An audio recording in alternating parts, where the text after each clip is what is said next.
আসসালামু আলাইকুম আরহামতুল্লাহ।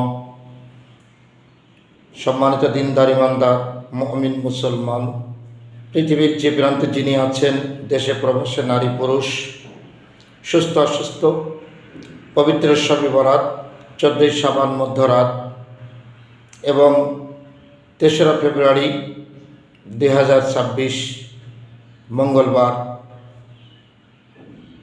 সোম মঙ্গল বুধ 3টা নফল রোজা, আয়াম বীজের রোজা, 11টি চন্দ্রমাসেই নূর নবী সাল্লাল্লাহু আলাইহি ওয়াসাল্লাম আয়াম বীজের নফল রোজার ব্যাপারে গুরুত্ব, সাহাবের বর্ণনা, ফজিলত পেশ করেছেন।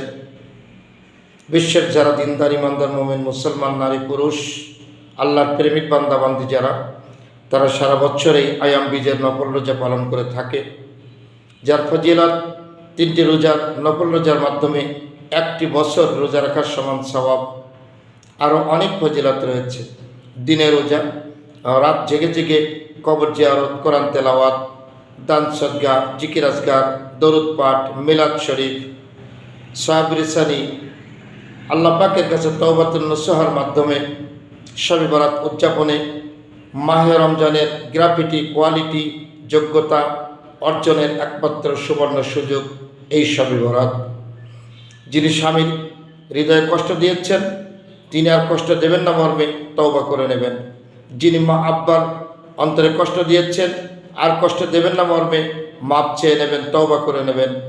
যিনি ব্যভিচারিণী, তিনি পথ পরিহার করে তওবা করে নেবেন।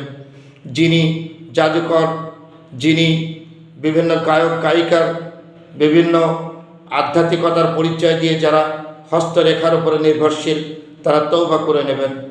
যারা মানুষের হক নষ্ট করে থাকেন, সেগুলো পরিহার করে তওবা করে নেবেন। যিনি গান বাজনা এবং মদ পাই হিসাবে আসক্ত আছেন, তওবা করে নেবেন। এভাবে করে মাহে রমজানের আগে মানবতার ফিটনেস, দিনদার আল্লাহওয়ালা, খোদা ভীরু তাকওয়াবান আবেদ বান্দাবান্দিদের সুবর্ণ সুযোগ, ক্যারিয়ার তৈরি হয় শবে বরাতের মাধ্যমে।